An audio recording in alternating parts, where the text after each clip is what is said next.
et bienvenue dans une nouvelle vidéo. Aujourd'hui, vous vous en doutez, on va se maquiller ensemble. J'ai encore les cheveux un petit peu mouillés, pas du tout coiffés, mais c'est pas très grave. Vous allez sans doute entendre la pluie, mais à vrai dire, c'est prévu là qu'il pleuve tout l'après-midi, il va aussi y avoir de l'orage et tout. Donc voilà, je pouvais pas attendre qu'il arrête de pleuvoir parce que ça n'a pas l'air de vouloir s'arrêter. Donc on fera avec. Donc comme d'habitude dans ce genre de vidéo, je vous explique pas forcément ce que je fais, je vous montre pas forcément ce que j'utilise, mais comme d'habitude, tout le make-up qui se retrouve sur mon visage se retrouve aussi dans la barre d'infos. Et donc là, non seulement il pleut bien, enfin là ça se calme un petit peu, mais en plus il fait hyper gris. Il y a 2 jours on était en été, en plein été, et puis là tout à coup c'est l'automne, ce qui, je sais pas si vous entendez l'orage, ce qui n'est pas pour me déplaire, hein. Je crois qu'on a déjà parlé dans l'une ou l'autre vidéo que moi ça y est, là c'est bon, je suis passée à autre chose, l'été dans ma tête c'est déjà fini, je suis prête pour la pluie, pour l'orage, pour les feuilles qui tombent, pour le froid qui commence à revenir, le ciel noir à 5 heures. Ah ouais, je suis prête. Et je sais que je suis pas la seule, contrairement à ce qu'on pourrait croire, parce qu'à chaque fois que je dis ça, je dis aux gens, je suis vraiment désolée, je sais que ça va pas te plaire, mais moi j'attends l'automne avec impatience et le noir avec impatience. Bah figurez-vous qu'il y a d'autres personnes qui aiment ça aussi, donc non, je ne suis pas la seule. Mais bon, on va quand même pas trop s'avancer puisque après tout, là le jour où je vous filme ça, on est le 14, mercredi 14 septembre. Donc officiellement, on n'est pas encore en automne. Mon teint n'est pas encore en automne non plus.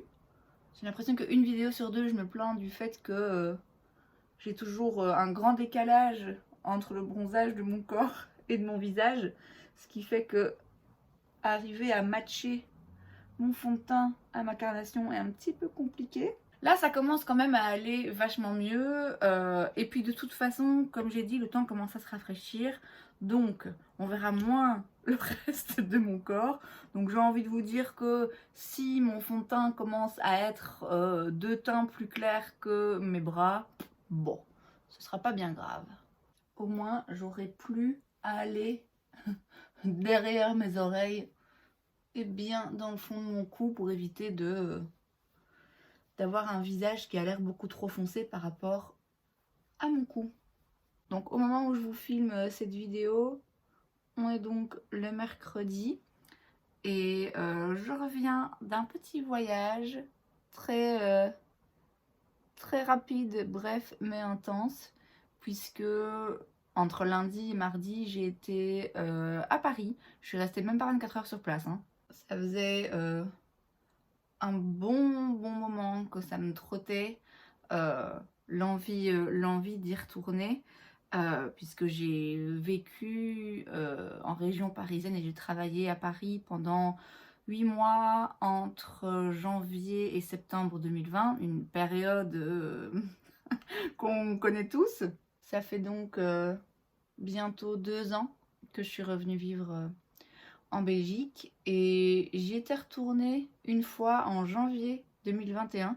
Donc là ça faisait plus d'1 an et demi que j'y avais pas remis les pieds et c'était volontaire, hein, parce que je savais que ça allait faire naître en moi beaucoup d'émotions, pas forcément que positives puisque j'en ai déjà parlé quelques fois je pense, mais j'ai beaucoup, pas de regrets parce que j'étais dans une situation qui faisait que j'avais pas forcément le choix, il fallait que je revienne en Belgique, mais j'ai un sentiment d'inachevé en fait.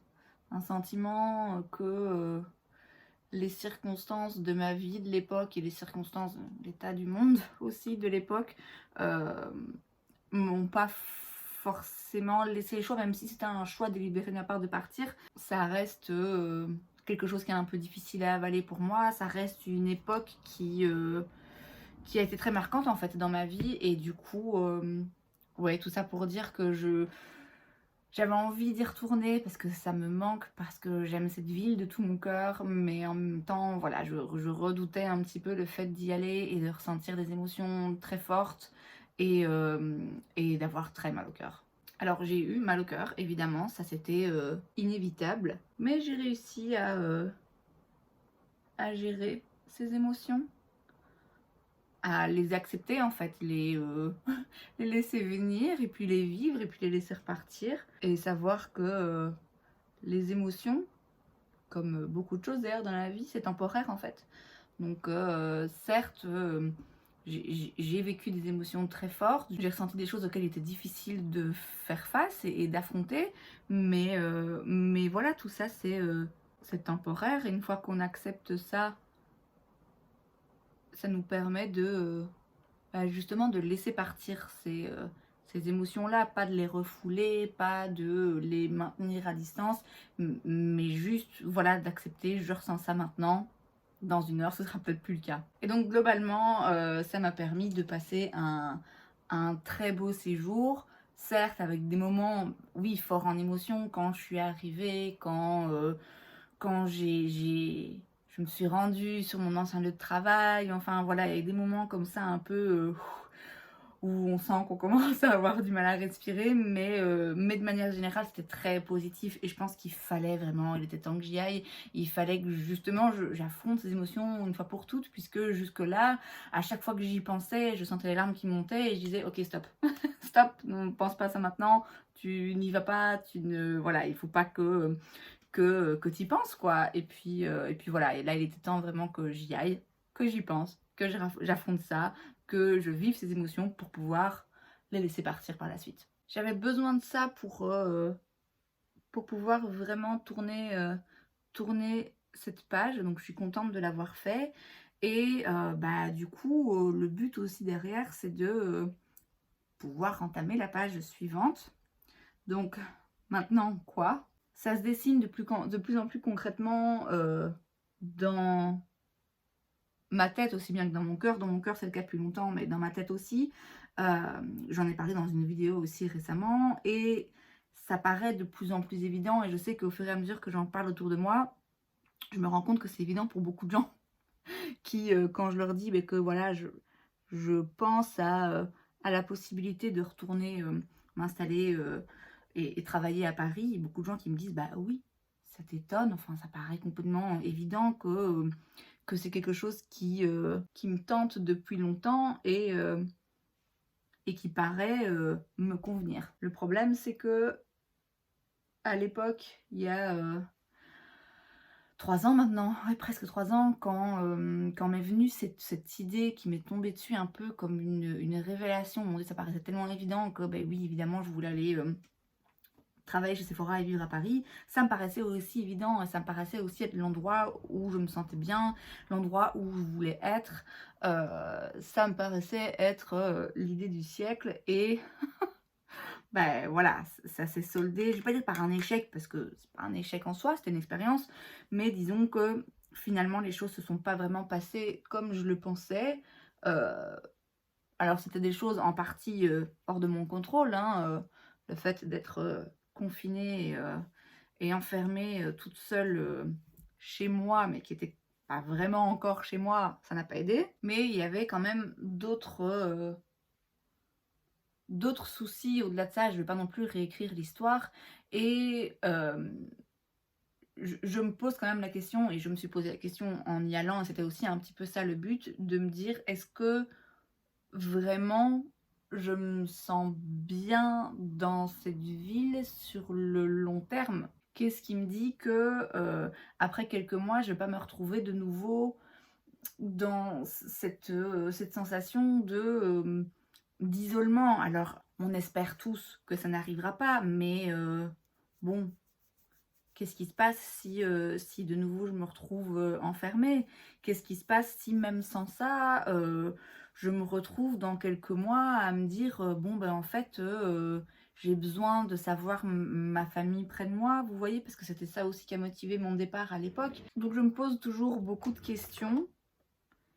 Et en fait, je me rends compte que j'ai peur de prendre la mauvaise décision. Et c'est marrant parce que j'étais pas du tout comme ça avant. Que du contraire, j'étais plutôt du genre à foncer. Et quand j'ai une idée en tête, je l'ai pas ailleurs. Et voilà, à prendre des décisions pas sur un coup de tête parce que je reste quelqu'un qui réfléchit beaucoup, qui retourne les choses 1000 fois dans son cerveau, mais quand même à prendre des décisions en me disant un petit peu plus, bon voilà, je suis mon cœur, je suis mon instinct, peu importe ce qui se passe. J'ai toujours été d'avis que, bah voilà, qu'il fallait, oui, suivre son instinct et pas trop se poser de questions, ou en tout cas pas avoir peur de l'échec ou quoi, parce qu'on s'en fiche, que chacun vive sa vie comme il a envie de la vivre et je suis, connue pour changer d'avis assez régulièrement et c'est pas grave parce qu'à chaque fois, voilà, je suis mon envie, je suis mon cœur et c'est ça qui compte tant que, heu tant que ça me permet d'être heureuse quoi, mais c'est vrai que là, je me retrouve dans une situation où j'arrive plus à faire ça parce que j'ai peur pour la première fois de peut-être pas de ma vie, mais depuis en tout cas très longtemps, j'ai peur de prendre, une décision que je regrette et j'ai beau me dire que rien n'est irréversible, que, que je peux très bien y aller et puis si dans un an je me rends compte en fait non ça va pas, eh bah, c'est pas grave, tu reviens, enfin voilà.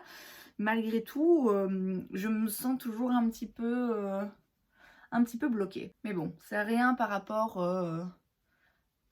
à ma peur de justement, de rester ici et de me dire que non, c'est pas une bonne idée et d'être bloquée par cette peur de rester en Belgique toute ma vie et de me réveiller dans 10 ans en me disant: «Merde, maintenant c'est trop tard» et je me suis laissée envahir par la peur et du coup, je suis passée à côté, d'une vie qui m'aurait plu. Donc je pense que à partir du moment où je me rends compte que c'est vraiment ça ma plus grosse peur et que c'est ça, que je veux éviter à tout prix, bon, le le move suivant paraît assez évident. Comme j'ai dit, ça se dessine de plus en plus concrètement dans mon cerveau, aussi bien que dans mon cœur, que j'ai envie d'y retourner, j'ai envie de retenter cette expérience, aussi bien, dans un travail chez Sephora que dans une vie, à Paris. Je pense que ça arrivera à un moment, clairement, et pas dans 2 ans, hein, ça arrivera dans les mois qui arrivent, mais ça n'arrivera pas non plus demain. Je pense qu'il faut que j'évite la précipitation à tout prix et que je prenne mon temps pour faire les choses bien et pour que le jour où en effet, c'est le jour du départ, bah, que je sois sûre d'être, à 100 bien dans mes bottes par rapport à ce choix, quoi. Et du coup, en attendant, j'ai donc, plusieurs choses à faire pour pouvoir, comme j'ai dit, le jour du départ, partir, sereine et confiante. Donc la première chose, c'était d'y retourner, hein, d'y aller, d'aller y tremper mes pieds, vite fait, pour, comme j'ai dit, bah, affronter ces émotions et les laisser partir. Autre chose à faire sur ma liste, ça j'en avais parlé déjà, dans une vidéo, bah, c'est, remettre un petit peu, d'argent de côté, donc me trouver un petit travail ici en Belgique, juste 1 mois ou 2, histoire de, ouais, d'en mettre un petit peu d'argent de côté, de me refaire une petite santé financière. Donc cette semaine, là, je vais refaire mon CV parce que ça fait 2 semaines que je le dis, c'est toujours pas fait.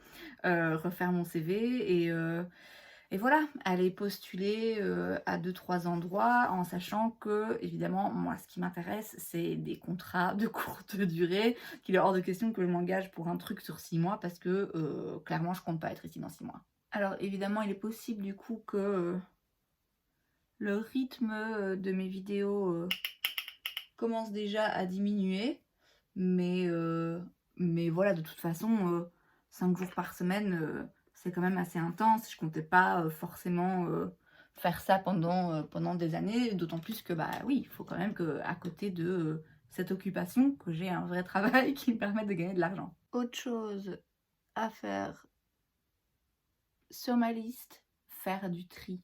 Mais du tri, faire une purge de mes vêtements, mes chaussures, mes tout en fait. Ça aussi, j'ai l'impression que j'en avais déjà parlé, où j'avais expliqué que finalement je me rendais compte, je mets tout le temps la même chose, soyons clairs. Et ici, certes, j'ai la place pour m'étaler et avoir des vêtements dans toutes les garde-robes de la maison, mais on sait tous, enfin si vous ne savez pas, je vous le dis, j'aurai pas le même espace si je vis à Paris ou même en région parisienne. Donc il n'y a pas d'avance à garder une quantité de choses que, qui prennent de la place et de toute façon, comme j'ai dit, je ne mets pas vraiment. Il y a 3 ans, je suis partie un petit peu en catastrophe. Enfin, ça a été très vite puisque le 9 janvier, j'avais mon entretien d'embauche au cours duquel j'ai eu le job et je l'ai commencé le 17 janvier, il me semble. Donc ça a été très vite. Je suis rentrée chez moi en Belgique, j'ai fait une valise et puis je suis repartie en gros. Cette fois-ci, c'est une décision un petit peu plus calculée, un petit peu plus réfléchie, un petit peu plus planifiée. Et du coup, ben voilà, je voudrais bien faire les choses différemment et me dire que je remets ma vie en ordre ici avant d'aller la commencer ailleurs. Je voudrais bien aussi, bon ça c'est le cas depuis un moment, peu importe où je décide de vivre, hein. Je voudrais bien essayer de me remettre en forme aussi physiquement. J'ai repris un abonnement à la salle, mais un que je peux arrêter à n'importe quel moment, hein. Pareil, j'allais pas m'engager pour un abonnement d'1 an en sachant que je resterai pas ici 1 an. À la base, j'essaie de faire un petit peu de sport chez moi, mais je me rends bien compte que c'est pas pareil. J'ai pas la même discipline et la même motivation chez moi et j'ai surtout pas les machines chez moi, donc il y a rien à faire. Faire quelques exercices sans poids, sans rien, comme ça, juste en bougeant mes muscles, c'est pas pareil que de pousser plusieurs kilos sur une machine, vous voyez. Non seulement c'est pas pareil en termes de résultats que ça pourrait m'apporter sur le long terme, même si c'est pas forcément ça le but premier, c'est pas pareil par rapport, je trouve, à... C'est quoi? C'est la sérotonine? Non. Bref, vous savez ce truc-là qu'on sécrète quand on fait du sport, enfin après avoir fait du sport. Heu et franchement, je vois la différence, vraiment. J'ai été que 2 fois encore là, donc j'ai commencé la semaine dernière et ouais, je me sens tellement mieux après. Et alors je pense aussi que, il va être temps que j'en parle, à mes parents quand même.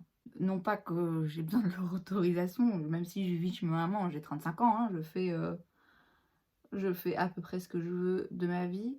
Mais jusque maintenant, j'avais pas envie d'en parler parce que je me disais, je me sentais pas forcément sûre de moi et je me disais: «Oui, j'ai pas envie de parler de ça et puis dans 2 mois dire: bah, en fait, finalement non» et enfin, vous voyez, j'étais un petit peu, je savais pas trop. Et puis j'en ai parlé donc dans une vidéo là, il y a pas très longtemps et pensant que de toute façon, personne que je connais, quasiment personne que je connais regarde mes vidéos donc voilà, c'est pas bien grave.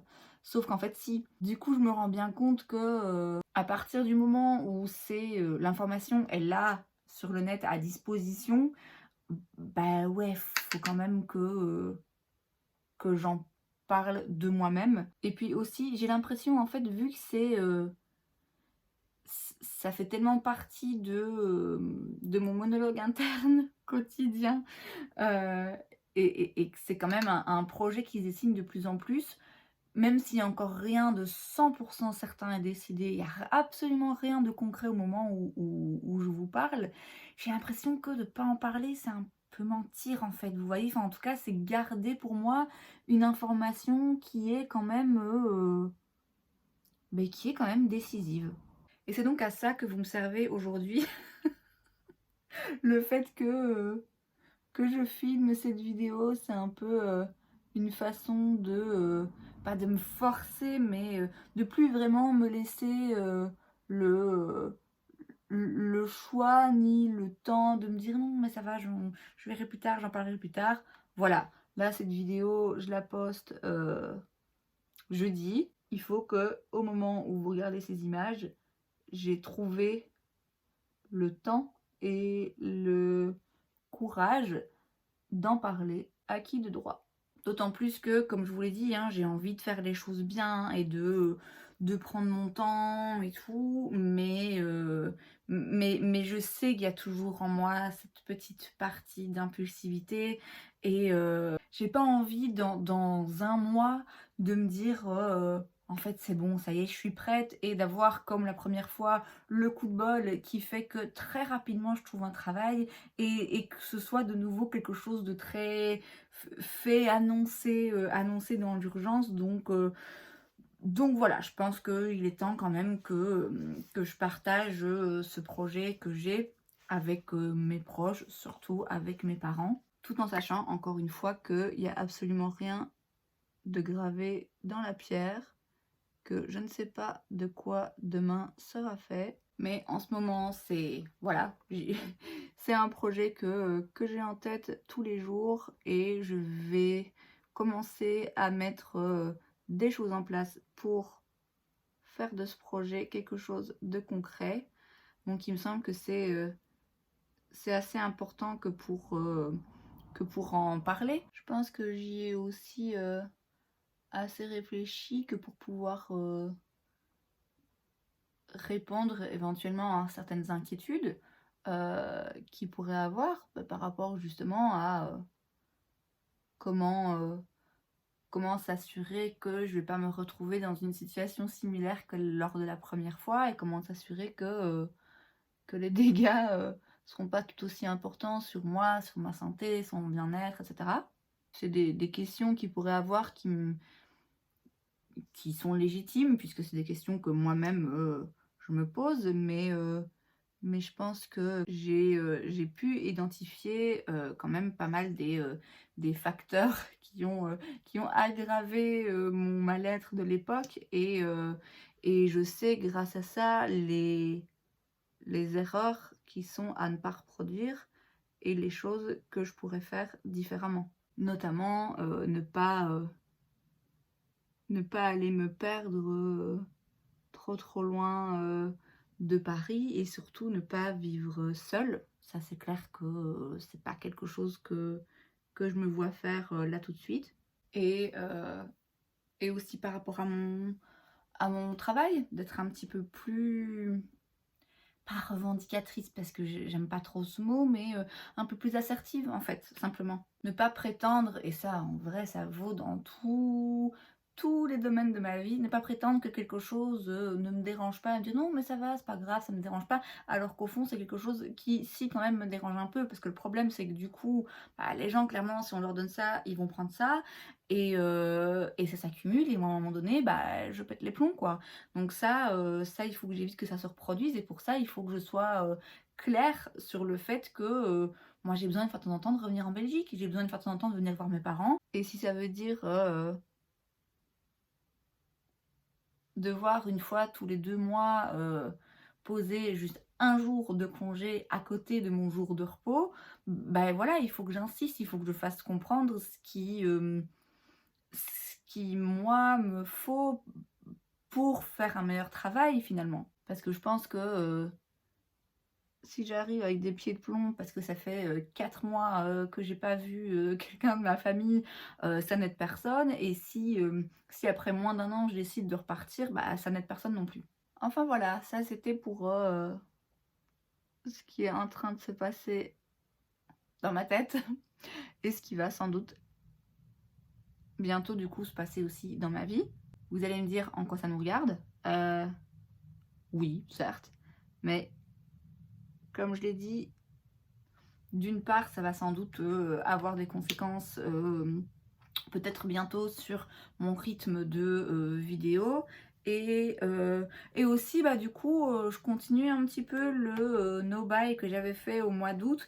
Alors c'est pas aussi, aussi extrême dans le sens où je dis pas non, quoi qu'il arrive, je n'achète rien du tout comme make-up ou quoi. Non, voilà, je suis pas a priori dans cette démarche, mais l'un dans l'autre, c'est vrai que vu que le but c'est de pouvoir économiser de l'argent, bah, ça n'a pas beaucoup de sens de d'acheter pour 100 balles de make-up tous les mois. Donc il n'est pas impossible que je me laisse aller à l'un ou l'autre achat si je vois quelque chose qui m'intéresse, mais en même temps je sais que j'aurai cette petite voix dans ma tête qui va me dire n'achète pas de maquillage que de toute façon tu n'auras pas forcément l'occasion de mettre si tu bosses, et quitte à acheter un truc chez Sephora, bah autant attendre quelques mois et peut-être avoir la réduction salariée. Donc en résumé, pour vous, pour le moment, rien ne change. Il se peut que très rapidement, le rythme de mes vidéos diminue un petit peu, mais encore rien n'est certain. Et puis bah, la suite au prochain épisode.